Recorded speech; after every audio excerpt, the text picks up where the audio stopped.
So today we are going to start with operators in Java. ठीक है, अभी तक हम ये पढ़ चुके हैं जावा में कि आप जावा का एक बेसिक प्रोग्राम कैसे बनाते हो and what are the data types available for your variables. ठीक है, सो हमने डिफरेंट वेरिएबल्स क्रिएट कर सकते हैं हम डिपेंडिंग अपॉन आवर रिक्वायरमेंट कि हमें इंटीजर स्टोर करना है, फ्लोट स्टोर करना है, स्ट्रिंग या फिर बूलियन वैल्यू स्टोर करनी है.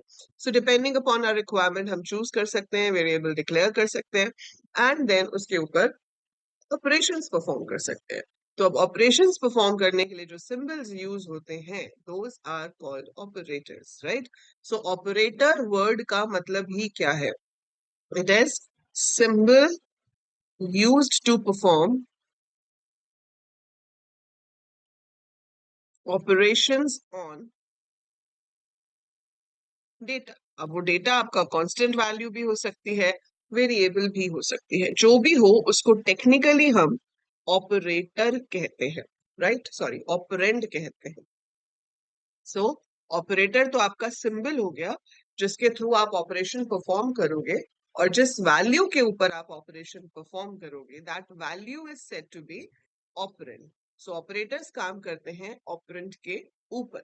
ठीक है, अब एक ऑपरेटर कितने ऑपरेंड्स के ऊपर काम कर पा रहा है उस बेसिस पे हमारे पास तीन कैटेगरी ऑफ ऑपरेटर्स होते हैं.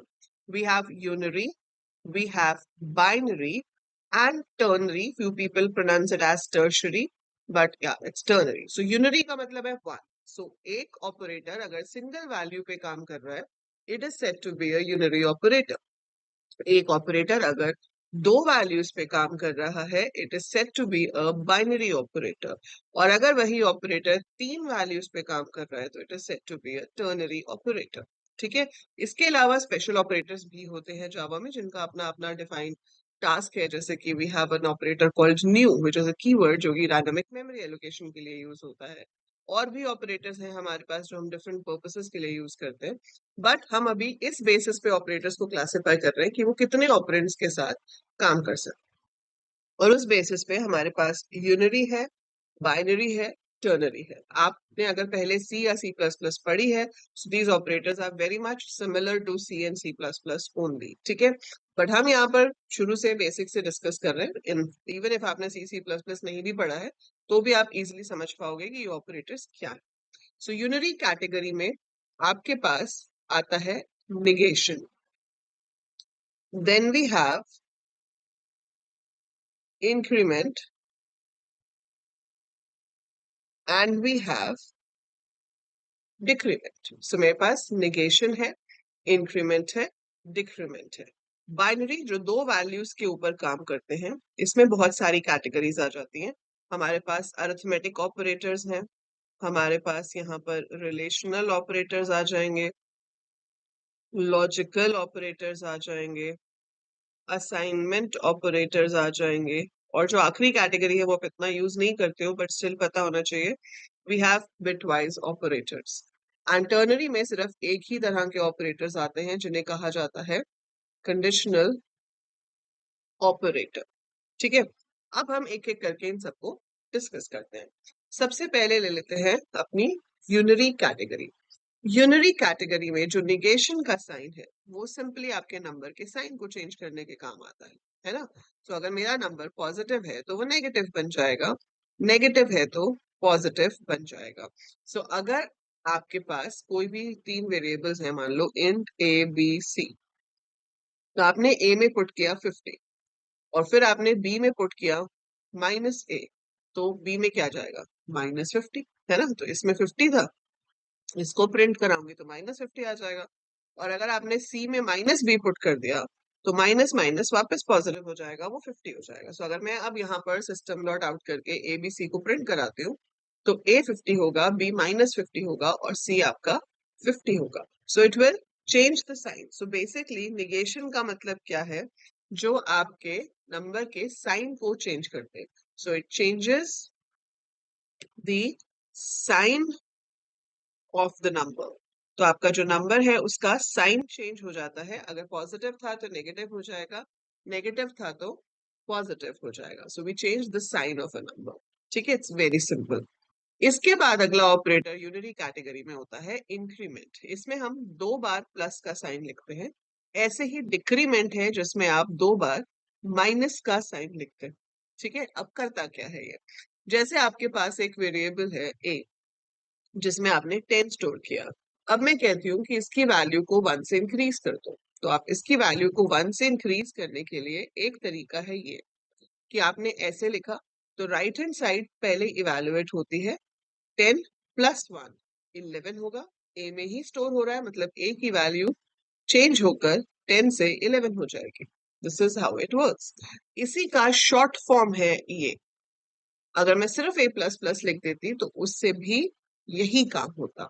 a 10 से चेंज होकर 11 हो जाता। So a will increase by 1। So that's why we call it increment operator. तो ये स्टेटमेंट लिखो या ये स्टेटमेंट लिखो, इसका रिजल्ट सेम ही होगा। दोनों केसेस में आपकी a की वैल्यू 1 से इंक्रीज हो जाएगी।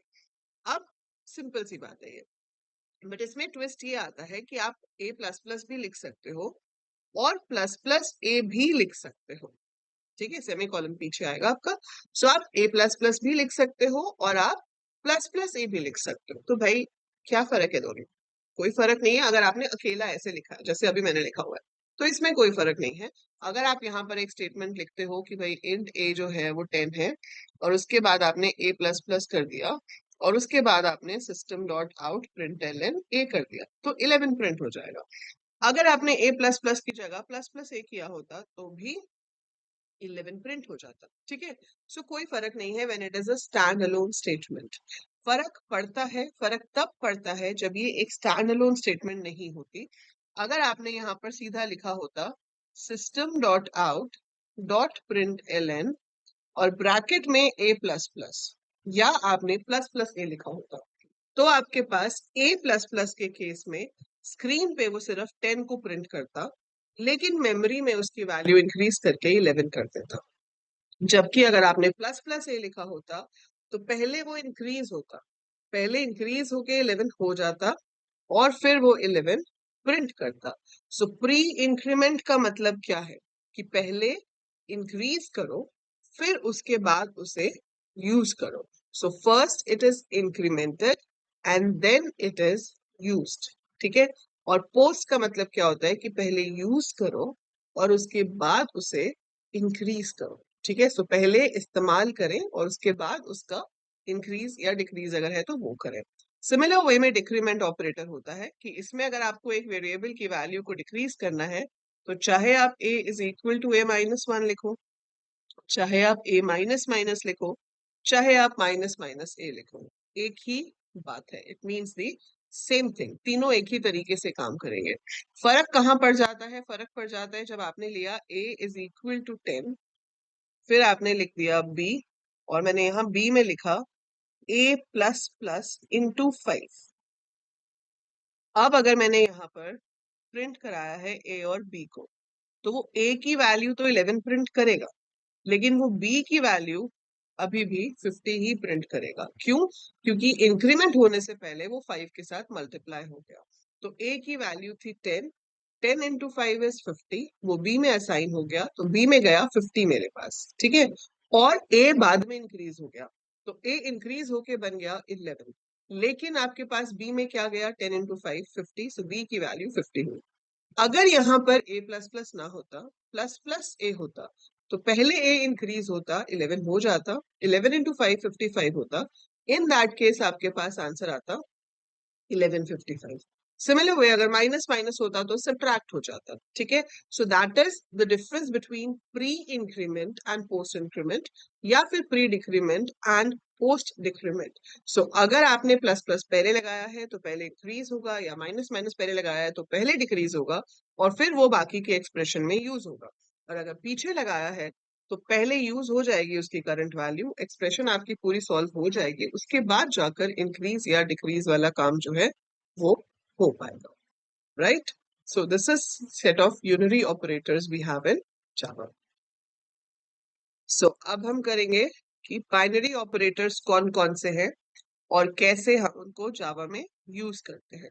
सो सबसे पहली कैटेगरी में आपके पास आते हैं अरिथमेटिक ऑपरेटर्स, कैलकुलेशंस। ठीक है, सेम है हमारे पास, we have star slash mod plus minus, ये 5 अर्थमेटिक ऑपरेटर्स आपके पास होते हैं। स्टार साइन क्या करता है? Multiplication, so it is responsible for multiplication. Slash is responsible for division. Percentage is responsible for modulus, modulus मतलब रिमाइंडर, ठीक है। और प्लस माइनस के लिए होता है। ये दो अलग लेवल पे क्यों बनाया है? क्योंकि मैथ्स में बॉड मास होता है, जावा में बॉड मास नहीं होता। यहाँ पर हम प्रेसिडेंस और हायरार्की लेवल से चलते हैं। तो अगर एक एक्सप्रेशन में बहुत सारे ऑपरेटर्स हैं तो ये लेवल वाले ऑपरेटर्स पहले सॉल्व होंगे और फिर ये लेवल वाले ऑपरेटर्स उसके बाद सॉल्व होंगे। सेम लेवल के ऑपरेटर्स में लेफ्ट टू राइट जो पहले आता है वो पहले सॉल्व होता है। सो ये जो है इसको आप हायरार्की या फिर प्रेसिडेंस ऑफ ऑपरेटर्स बोल सकते हो। एंड एसोसिएटिविटी ऑफ ऑपरेटर्स जो है वो होती है लेफ्ट टू राइट, मतलब सेम लेवल के ऑपरेटर्स कैसे एग्जीक्यूट होंगे। तो सेम लेवल के ऑपरेटर्स में लेफ्ट टू राइट जाते हुए जो ऑपरेटर पहले आएगा वो ऑपरेटर पहले सॉल्व हो जाएगा। अगर आपके पास ये एक्सप्रेशन है तो इसमें सबसे पहले मल्टीप्लाई होगा 5 इंटू 2 10 और फिर वो 3 में ऐड होकर आपको 13 देगा। लेकिन अगर आपके पास होता 10/5 इंटू 2, तो इसमें पहले क्या होगा? जो पहले आ रहा है, सो पहले डिवाइड आ रहा है, सो 10/5 is 2 into 2 is 4. So whichever comes first. So Java में आप जब स्लैश यूज करते हो डिविजन के लिए, so 10/5 तो आपको 2 देगा, ठीक है। बट अगर आप 10/4 करोगे तो भी आपके पास आंसर 2 ही आएगा, 2.5 नहीं आएगा, ठीक है। It will not give you 2.5 क्योंकि वी हैव अ रूल कि integer upon integer always gives an integer result. अगर आपके पास एक भी वैल्यू इसमें पॉइंट में होती तो आंसर 2.5 आता। सो अगर दोनों इंटेजर्स हैं तो रिजल्ट भी इंटेजर ही आएगा।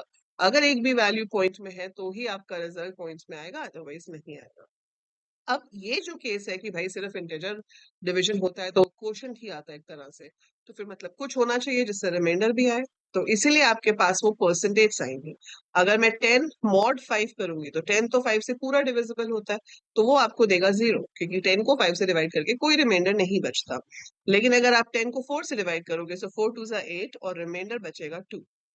अगर आप 10 को 3 से डिवाइड करोगे 3 3 9, रिमाइंडर बचेगा 1।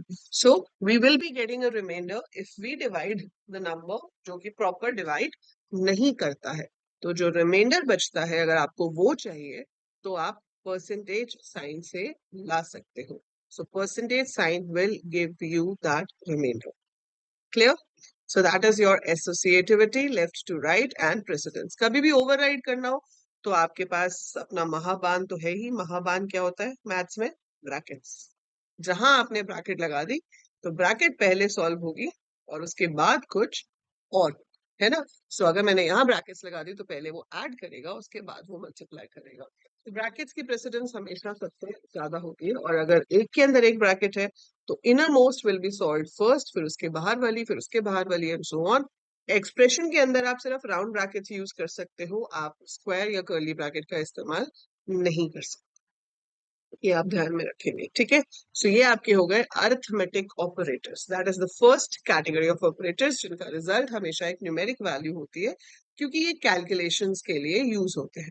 अब हमारे पास जो दूसरी कैटेगरी ऑफ ऑपरेटर्स है इसका रिजल्ट हमेशा एक बूलियन वैल्यू होती है, ट्रू या फिर फॉल्स। रिलेशनल ऑपरेटर्स हैं, so they will always give you a boolean value as result. इसलिए हम कहते हैं कि ये यूज होते हैं to form boolean expressions. So boolean expressions result in true और फॉल्स। अब इसमें ऑपरेटर्स कौन कौन से हैं आपके पास? आपके पास है ये देख के ही पता चल रहा है कि किस पर्पस के लिए यूज हो सकते हैं। सो ये क्या है? ग्रेटर देन, अगर राइट हैंड साइड वाली वैल्यू लेफ्ट साइड से, सॉरी लेफ्ट हैंड साइड वाली वैल्यू राइट साइड से बड़ी है तो ट्रू देगा, अदरवाइज फॉल्स देगा। सिमिलर वे लेस देन, इसका मतलब है बड़ी हो या सेम हो, ग्रेटर देन और इक्वल टू। तो बड़ा हुआ तो भी ट्रू, इक्वल हुआ तो भी ट्रू, अदरवाइज फॉल्स।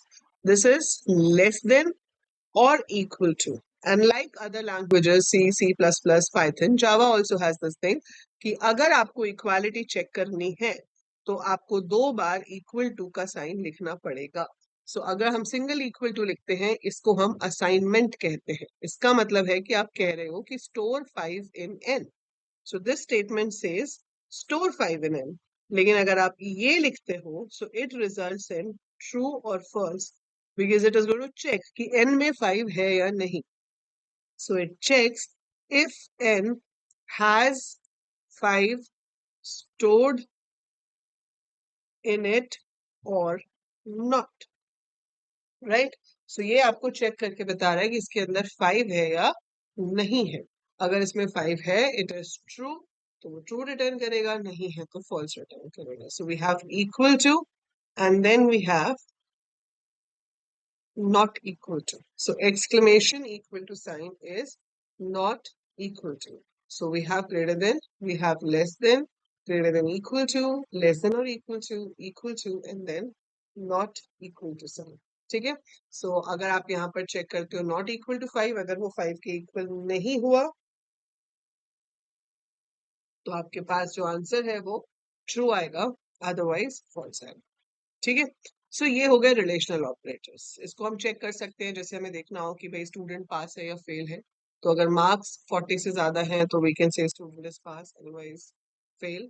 आपका नंबर इवन है या ऑड है तो आप चेक कर सकते हो कि अगर नंबर को 2 से डिवाइड करके रिमाइंडर 0 आता है तो इवन है, अदरवाइज ऑड है ना। कुछ भी और ऐसी कंडीशंस हम चेक कर सकते हैं और अपना रिजल्ट ला सकते हैं। कभी कभी कंडीशंस को भी कंबाइन करने की जरूरत पड़ जाती है, आपको एक से ज्यादा कंडीशंस को कंबाइन करना पड़ता है, तो वहां पर आपको हेल्प करते हैं logical operators. So logical operators are only 3, that is not, and, or. Symbols use होते हैं इसके लिए, ये नॉट के लिए एक्सक्लेमेशन मार्क, एंड के लिए डबल एम्परसेंड साइन, और के लिए डबल पाइप साइन। तो बैक स्लैश के ऊपर होता है, shift and back slash press करते हैं तो ये पाइप साइन आ जाता है। हम ये वर्ड्स नहीं लिख सकते, आप not and or as words नहीं लिख सकते, you have to use the symbols for that. जैसे कि मैं कहती हूँ कि भाई एक ट्रायंगल चेक करो इक्विलेटरल है या नहीं, तो ए बी के इक्वल होना चाहिए एंड बी सी के इक्वल होना चाहिए। So I am putting and here because I want both conditions to be true. मेरे को दोनों कंडीशंस ट्रू चाहिए, तो इसलिए मैं यहाँ पर क्या लगा रही हूँ, एंड। सो एंड कहता है कि भाई ये भी ट्रू हो ये भी ट्रू हो तो ओवरऑल रिजल्ट ट्रू मिलेगा। अगर एक भी फॉल्स हो गई तो ओवरऑल रिजल्ट आपको ट्रू नहीं मिलेगा। और क्या कहता है, ये कोई भी चलेगा, है ना, ये पहली वाली ट्रू हो जाए तो भी ठीक है, दूसरी ट्रू हो गई तो भी ठीक है। और जो नॉट है ये तो उल्टा कर देगा, अगर आपका रिजल्ट ट्रू है तो ये उसको फॉल्स बना देगा, अगर फॉल्स है तो ये उसको ट्रू बना देगा। So it simply negates your result, it makes true as false, false as true. ठीक है? सो ये एंड हो गया, ये और हो गया। सो अगर ए बी के इक्वल है एंड बी सी के इक्वल है, दोनों कंडीशन ट्रू है तो रिजल्ट ट्रू आएगा, अदरवाइज नहीं। इसको हम सिंपल ऐसे देख सकते हैं कि कोई भी दो कंडीशंस अगर हम ले लेते हैं C1 C2, तो पॉसिबिलिटी है कि दोनों ही कंडीशंस फॉल्स हो। पॉसिबिलिटी ये भी है कि पहली फॉल्स हो दूसरी ट्रू हो, ये ट्रू हो ये फॉल्स हो, या फिर दोनों ही ट्रू। तो अगर आप यहाँ पर एंड लगाते हो तो फॉल्स इन फॉल्स आपको फॉल्स देगा, एक भी फॉल्स है तो भी रिजल्ट फॉल्स आएगा। और इनफैक्ट ऐसा होता है इसमें कि अगर ये पहली कंडीशन है, इसमें कुछ कैलकुलेशन भी इन्वॉल्व है और इसका रिजल्ट अगर फॉल्स आता है तो वो इसको चेक करने ही नहीं जाता। अगर ये आपको फॉल्स दे रहा है तो वो सेकंड कंडीशन को चेक ही नहीं करेगा, क्योंकि उसको पता है कि भाई एक फॉल्स है तो अब दूसरी ट्रू हो या फॉल्स हो क्या ही फर्क पड़ता है।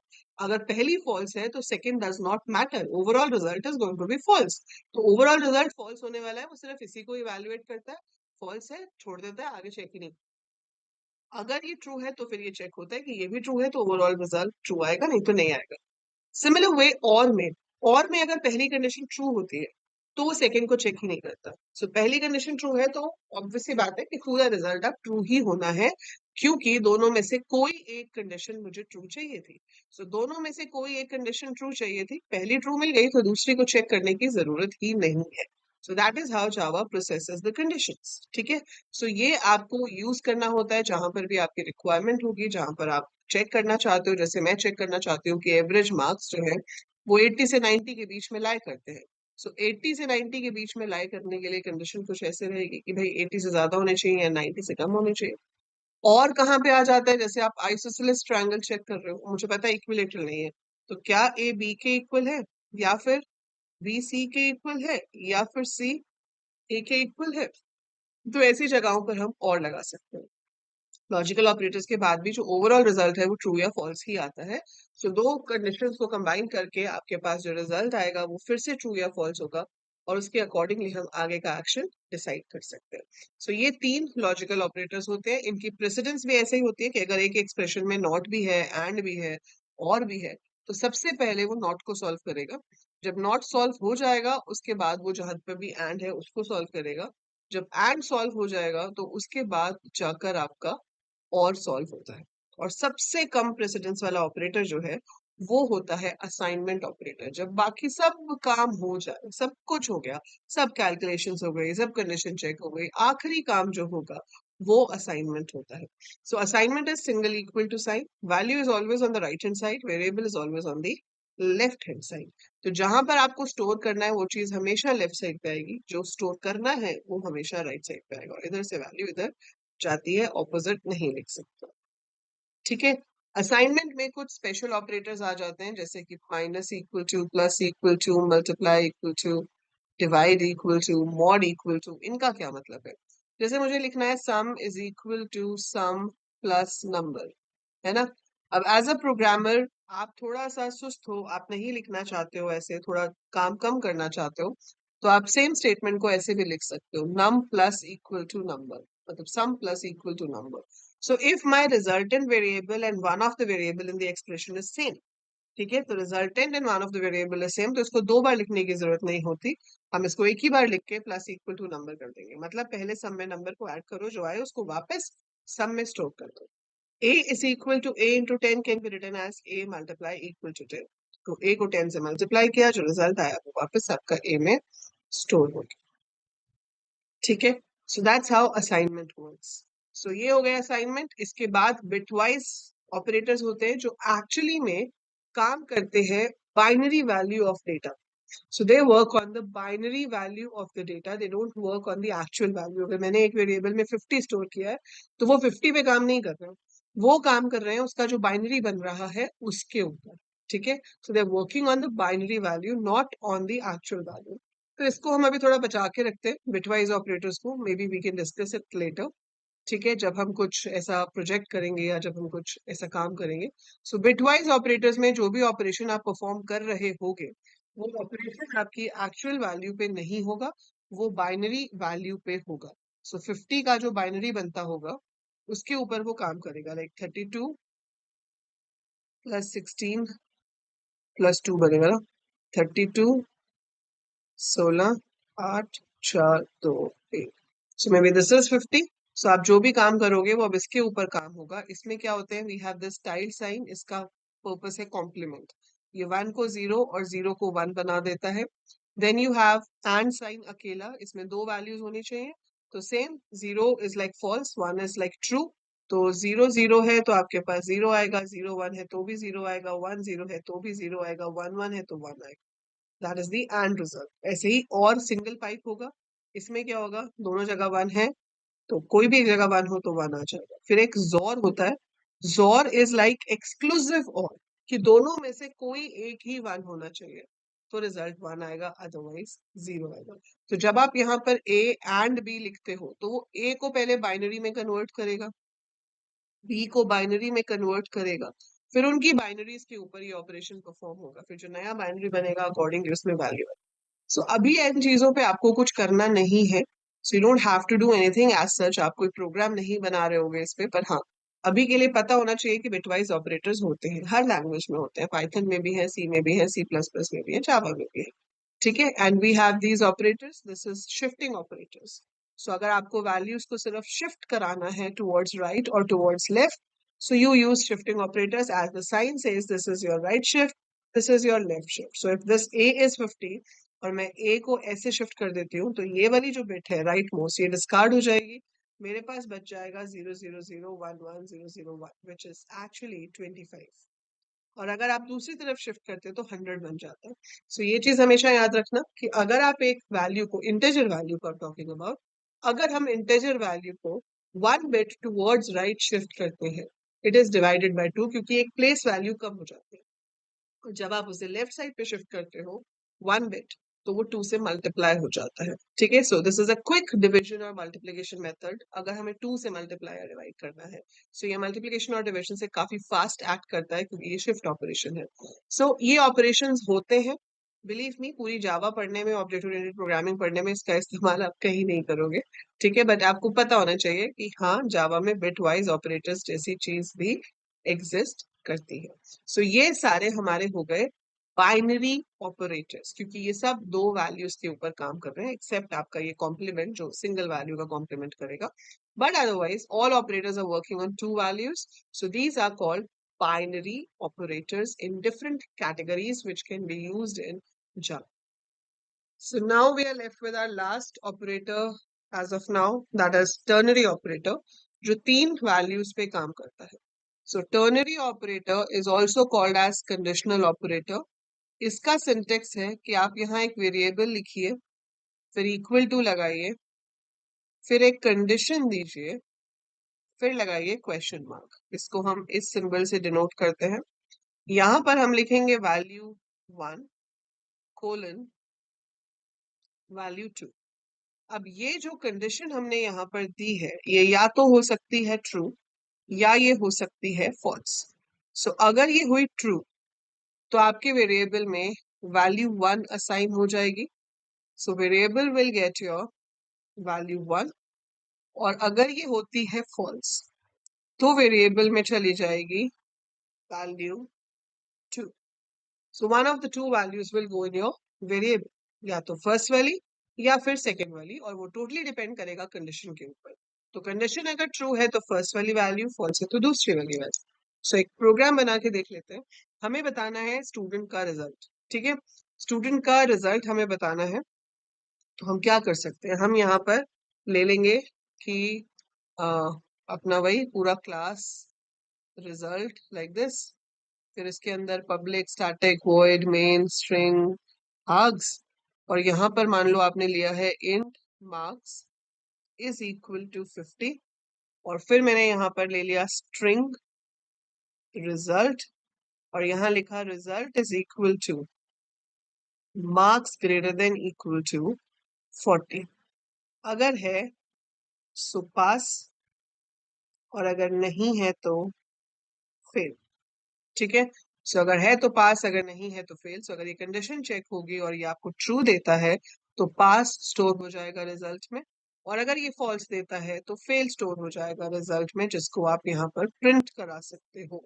ठीक है, बाकी अच्छा बनाने के लिए हम यहाँ स्टूडेंट का नाम भी ले सकते हैं एंड सब कुछ भी कर सकते हैं, बट कंडीशनल ऑपरेटर तो आपको यहाँ से समझ आ गया कि ऐसे लिखा जा सकता है.